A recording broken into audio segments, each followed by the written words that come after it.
He held him up against the cage the whole round. That doesn't count. They need to actually. I actually, because if you even look at the Paulo Costa fight, you sound like MMA Twitter right now.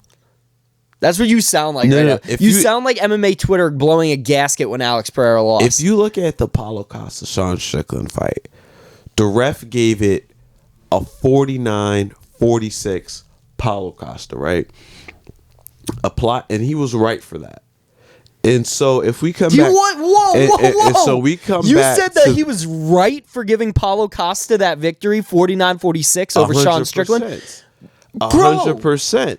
Okay, and we all know who the casual on this podcast is. For all you new fans tuning in to watch, I hope that you are getting so vindicated right now by this. This is what MMA Twitter sounds like. What's going on, ladies and gentlemen, and welcome back to the Hardcore and the Casual podcast. I'm your host, Justin, and on today's episode, I am joined, as always, by Elijah. How you doing, Elijah? Doing good. So, it has been a long week of fights. I mean, over the past week, we have had to deal, over the past, I'd say, week and a half, we have had to deal with eye pokes. We have to deal with knockdowns in boxing, not counting as knockdowns. We have to deal with weird judging scores in the UFC. It has been a lot to deal with, but many of you have your own opinions on what happened last weekend with Magomed Ankalaev versus Alex Pereira. A lot of you may think that Ankalaev was a very deserving contender and he won the title fair and square. Many do not think that. Many think that Alex Pereira was robbed. I do not believe that, but I can see how that is sort of a sentiment going on online. What do you think about the fight, Elijah? I thought it was a pretty good fight. I mean, it played out expected how I thought it was, a 50-50 fight. And Alex Pereira, I told you, even from the weigh-ins and, seeing him with the face-to-face, something looked off. He's 37. He's doing all these title defenses. It was time for him to slow down. I do think that his heavy schedule did have a part to play in this, but I mean, Alex Pereira, I don't think he ever really had a shot at winning if he didn't knock out Magomed Ankalaev. You could do that all you want. I don't see what everyone says about round 3 being Alex Pereira's round. I thought round 3 was pretty clearly Ankalaev's round. Actually, in the live reaction, Jake and I both agreed that was Ankalaev's round. Matt was a little more skeptical, so I guess Matt saw something in there that I didn't see. Mm-hmm. I thought that Alex Pereira landed 2 good punches in that whole round, and that the rest of the round was pretty much Ankalaev walking him down, which it was. So, do you, I don't really see what people are saying about that being Alex Pereira's round. I do think round 5 was Alex Pereira's round. I know a lot of people are saying, 49-46 is a crazy scorecard. I agree. I think that round 5 was Alex Pereira's. I just think that round 3 was pretty clearly Ankalaev's round. Ankalaev had him stunned. He had him rocked. He had him backing up. Alex Pereira didn't take a single step forward in that fight until the 5th round. He didn't walk forward at Ankalaev once until the 5th round. I mean, hey, he stuffed 12 takedowns. He did stuff 12 takedowns. That is the most impressive part of the night for Alex Pereira. That is what actually has given me a little more respect in Alex Pereira. He was able to stuff 12 takedowns. The only problem is if you're stuffing 12 takedowns, you can't let your striking slip. If you're gonna be stuffing takedowns that accurate, you have to also be effective on the feet. Yeah. This is what Leon Edwards did really well against Usman in their 3rd fight. When Leon won by decision. Yeah. He was stuffing takedowns, but at the same time stuffing takedowns, he was landing good shots. Mm. Alex Pereira landed not a single good shot the entire fight. He landed all leg kicks. All 50 of his strikes that are his significant strikes, 40 of them were leg kicks. He landed 11 strikes to the head. All fight. Not one round. He landed 11 shots to the head. All fight. Does that sound like Alex Pereira to you? I mean, I feel like Ankalaev cheated. How? Where are you coming from with this one? Come on. I mean, look at it from a holistic perspective, right? Alex won round 1. You say round 3 was a swing round. I mean, I feel like Alex Pereira edged out that round. And then round 5 was clearly decisive, 1-3-5. No. And then you have to beat the champ in order for you to get the belt. He No, didn't you beat don't. the That's champ. not a rule. He didn't beat the champ. We've talked about this before, that it's never been a rule, and I still don't understand why you think that this is some magical rule. There's no rule that says, oh, you need to beat the champion. Like, no, it's judged by rounds. How are you going to say that someone didn't beat the champion in an entire fight when it's judged by rounds? Do they have to win decisively in each round? You can't have a single close round. Every single close round every time has to go to the champ. Is that what you're saying? Shouldn't the champion be the one that's whooping the ass of the contender to prove that you are the champ? But here's the thing, right? If you're the champion, you hold your ground. You've already proved that you're the champion. The other guy has to prove that he can beat you. You have to finish champion. There's no like, I mean, if it's what Bilal Muhammad did to Leon Edwards, then that's one thing. But that wasn't the case in this fight. This fight was too decisive. No, it wasn't. If you are the champion, you should go out there and prove why you're the champion. He did. No, he didn't. He stuffed lost 12 takedowns, threw him on the ground, and almost got knocked down. He got rocked. He did it. Okay, who was more stunned in the fight, Ankalaev or Alex Pereira? Who got rocked harder? Who has more brain damage right now from that fight, Alex Pereira or Ankalaev? The answer is Alex Pereira. Alex Pereira survived. He survived. That's exactly what he did. Alex Pereira survived. That is exactly what he did. He didn't win. Alex Pereira survived Ankalaev. That's what happened on Saturday. But you could say that for the Volkanovski and Islam fight one. No. Islam survived that fight. Clearly won the first 4 rounds. That's the difference. Islam was struggling. No, he was not. On a game plan level, if you see how he was fighting, I mean, he won the fight. But his game plan was just so uncoordinated. It took him more to win the fight than what it should have. Also, I wanted to point out something that Jake said. I want to give all shout-outs to Jake. In the middle of the fight, yes, Ankalaev was grinding Alex Pereira up against the cage. He was pushing him up against the cage, holding him against the cage, and it got really boring in the 4th round. Completely acknowledge that. Completely boring. The ref had to step in, break it up, and then Ankalaev put him right back up against the cage. Jake said in the live reaction, and I left it in, if the champion of the world is that good, if he's the best MMA fighter in that division, you should know how to get yourself off the cage. It's like he did it a couple of times, and then he just stopped being able to do it. If you're world champion, you should not be getting stuck up against the cage for 5 whole minutes. You should at least be able to get yourself off the cage. You should not be having the ref interfere in the fight to get you off the cage if you're the champion. Like, what? If you're the world champ, you're the best in that division, how are you getting stuck up against the cage for 5 minutes?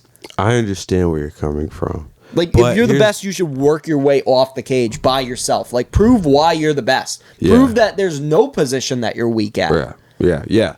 And you're right. Both of you guys are completely right. It's like, what are you doing as the world champion? But to add to your point, that's why this is scored round by round, because, yeah, that may have happened in the 4th round, but the 5th round, he came back and won it. That's why you can't just look at it like, okay, this happened to him in this round because look at what he did in the next round. But that's exactly how you're supposed to look at it. You're supposed to look at it round by round. That's how fights are judged, not as a whole fight. Yeah. It's, okay, what happened in this round? And then what happened in this round? And then what happened in this round? That's how you judge a fight. And Alex Pereira won all the rounds. No, what? He won 2 of them. He very clearly won the first round. 3. No, because, okay, how about this? The fact that these rounds are swing rounds in the 3rd and the 5th round, the fact that people are actually arguing over who won those rounds means that Alex Pereira shouldn't be the champion because he won 1 clear round. There's 1 round. Round 1, pretty clear, Alex Pereira won. The 2nd and the 4th, obvious that Ankalaev won. Yeah. Obvious. Yeah. So then rounds 2 or rounds 3 and rounds 5 are swing rounds, Sure. that means that Alex Pereira only definitively won 1 round. No. That's what it means. That means Ankalaev only won what, 1 round. No, Ankalaev won 2 rounds very definitively. The second round, he almost knocked him down. In the 4th round, he held him up against the cage the whole round. That doesn't count. They need to that doesn't count. I actually, because if you even look at the Paulo Costa fight, you sound like MMA Twitter right now. That's what you sound like right now. You sound like MMA Twitter blowing a gasket when Alex Pereira lost. If you look at the Paulo Costa Sean Strickland fight, the ref gave it a 49-46 Paulo Costa, right? And he was right for that. And so if we come back, whoa. And so we come you back. You said that he was right for giving Paulo Costa that victory, 49-46 over Sean Strickland. 100%. Okay, and we all know who the casual on this podcast is. For all you new fans tuning in to watch, I hope that you are getting so vindicated right now by this. This is what MMA Twitter sounds like. You're throwing these like this is MMA Twitter right here. Us hardcore fans know what we're talking about. You casuals, you sound like the casuals on Twitter. That's what you sound like. But the people think I make a point. Like 5 people who are the casuals of the viewers. The hardcore fans know what I'm talking about. These are the same. Ankalaev won rounds 2 and 4 very definitively. No. Alex Pereira won round 1 somewhat definitively. Listen. And then rounds 3 and 5 are a swing round. In the UFC rules, the champ is winning the round as soon as the round starts. There's no rules. Yes, there's no. Where's that rule? Look it up. Chael Sonnen put it in YouTube. Chael Sonnen's not. He didn't make the rules. But that's how the judges think about that. Chael Sonnen didn't make the rules. Look up. Where is it? Where does it say that on the criteria? Can you look that up for me? Can you find that on Google for me where it says that in the criteria? I don't think it does it? It makes a valid point, though. If you say so. I don't think that you need to beat the champion. I think you just need to win the fight. Like it's like any other fight. It's just 5 rounds. You know what makes it a championship fight? It's 5 rounds. You get main events and you get championship fights. Those are 5 rounds. Yeah. That's what makes it different. Yeah. You don't need to have this whole like, oh, you got to beat the champ.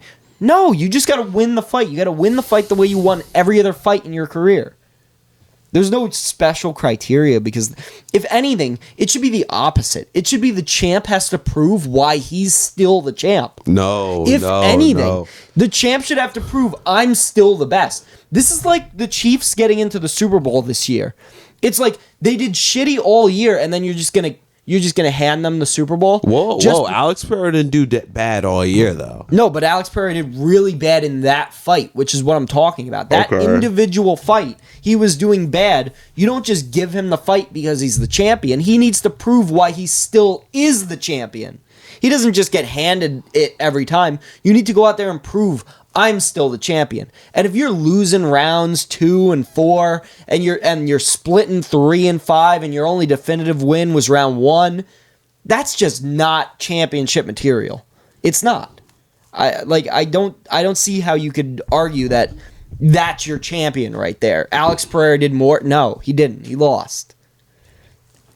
But there was also another fight I wanted to talk about. By the way, I did retain my title twice. Won the predictions, tied with Matt on the predictions. Technically, I retained. And then he cashed in his Money in the Bank, or his Battle for the Bank briefcase. He predicted that Ankalaev would land 2+ takedowns. He didn't land 2+ takedowns. He landed 0 takedowns of 12. Pretty impressive by Alex Pereira. And I retained the title twice. Not bragging. Just saying, I have like 13 title defenses now in a row. You can't beat me. You know why? It's because I'm the hardcore and you're the casual. That's why. I went undefeated in 2023. You predicted that was before the podcast. That was before the podcast. You predicted that Colby was going to beat Leon. I did. That was before the podcast. That is the craziest prediction I've ever heard. You know, you always look towards the past when you're losing the present. That's all I'm saying. Wow. There was also some other stuff I wanted to talk about. Justin Gaethje. I just want to go over this real quick with you. Where do you think Justin Gaethje goes from here? I mean, he beats Fiziev for the second time. This time a little more definitive than the first one. Retire. He's calling for title fights. He said he wants to fight Islam. He said that he's in the best position to fight Islam out of the whole division right now. Technically, he is, and you can't just give it to, Ilia Topuria. Let him fight Topuria then. Nah. Yeah, let Topuria prove himself. He thinks I don't hate that fight, but Ilia's got to do something soon. You can't just sit and wait. I don't think Gaethje's going to be ready to fight again until, like, summertime. I want to see Ilia fight now. Like, we're getting... Come on, like, early June? Let's go for Ilia versus Oliveira or something? I don't know, man. I don't think he wins that fight. I'm sorry. You think Oliveira wins? I think Oliveira wins. Right, listen. I like Ilia Topuria. He's nice. He's cool, and he's cool. He got swag, but I just can't doubt Charles Oliveira. I think that Ilia Topuria wins that fight. I think Charles Oliveira has a glass chin. I think he's always had a glass chin. I think that every time he gets... But what if he submits every fight Topuria? He wins, he still gets knocked down in. I think Ilia just has too much power. I don't know. I think he puts him to sleep. I think Ilia puts almost anyone to sleep that he puts his hands on. Honestly, I would want to see Ilia versus Michael Chandler. That'd be fun. But Michael Chandler's got to get through Patty the Batty first. Oh, that'll be our next pay-per-view prediction video. Will be Patty the Batty versus Chandler. We'll be on that prediction. So when you'll be there, you'll be on that live reaction. Yes, Patty Pimlet on his way to a title. That's crazy. I think that Gaethje doesn't want any up-and-coming fights. I was gonna say if Patty wins next month, then do Patty versus Gaethje. But Gaethje pretty much said he doesn't want to fight any more up-and-comers. He only wants to fight like the top guys, the champion, and then retire. Patty and Poirier, and if Patty could beat Poirier, give him the title. Nah, Poirier said the same thing, though. He doesn't want to fight any contenders now. He just wants to fight like the top guys, and then main events, title fights, and then be out. Well, he's not getting either, though, so go ahead and retire. Let's be real. All right. I think that is enough of talking about UFC 313. The whole card was good. I pretty much watched it all. Didn't live react to any of it else, but Ignacio Bahamondes gets the submission over Jalen Turner. Mauricio Rufi with the Fighting Nerds gets a big knockout over King Green in 2 minutes. Man, the Fighting Nerds, those are my guys. I'm telling you, bro, the Fighting Nerds. You got to keep an eye out on them. Joshua Van gets the decision win. Bruno Ferreira gets the decision win. A bunch of guys that I like were on this card, and a bunch of guys that I like got wins on this card. So I was very happy watching this card. But we are now going to move into our predictions for next week. I think we are going to stick with the last 4 fights on this card. Yeah. And predict for these 4 fights. I will grab your board, and we can get into it. Okay, let's go. All right. First fight we are going to predict for will be a bantamweight fight. Damon Blackshear versus Cody Gibson. Cody Gibson, I think, made it to the finals of The Ultimate Fighter last year. I don't think he won. I think actually Kurt Halabaugh, who's right above him, was one of the winners. No. Because he got beat by Brady. Brady. Was it Brady? I don't know. I didn't pay that much attention. Damon Blackshear versus Cody Gibson. Let's do it. So either DB or CG. Wait, what are their records? 15-7-1 for Damon and 22-10 for Cody. Oh, brother. All right, 3, 2, 1. I got Cody Gibson. You got Damon Blackshear. All right. Yeah, I've seen them fight a couple of times. I know that Damon Blackshear has one of those twister submissions, one of those really rare ones. I don't know, man. All right, next up we got Alexander Hernandez, 15-8 versus Kurt Halabaugh, 22-8-1 no contest. Alexander Hernandez has been in and out of the lightweight top 15. Got some good wins under his belt. Kurt Halabaugh was on The Ultimate Fighter last year. So it's either AH or KH. Okay. 3, 2, 1. All right, so you got Kurt Halabaugh. I've got Alexander Hernandez. Okay, so we're split on both of ours so far. That's not bad. All right. Next up, we've got our co-main event.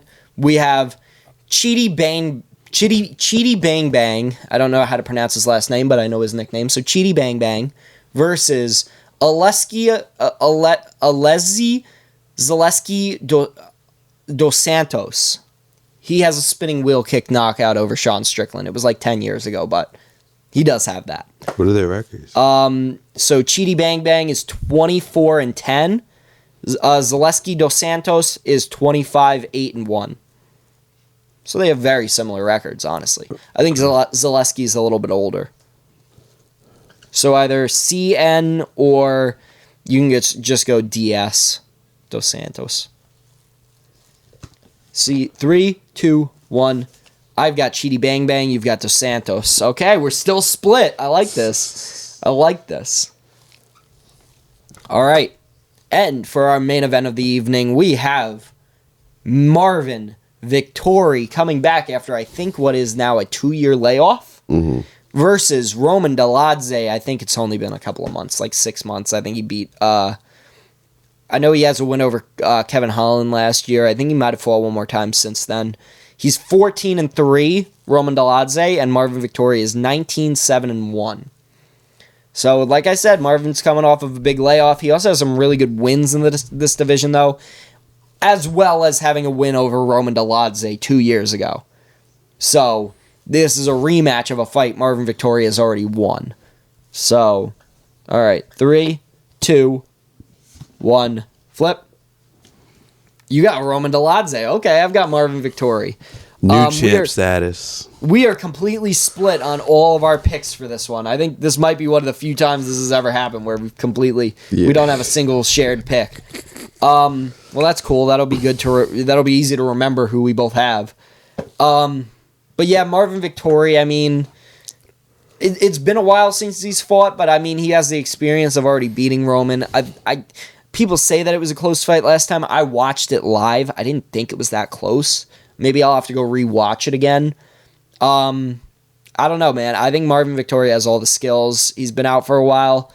Don't think it matters too much in this fight. Coming off of already beating this guy in your last fight. Like, I don't know, man. How do you think Roman Dolidze is going to win, though?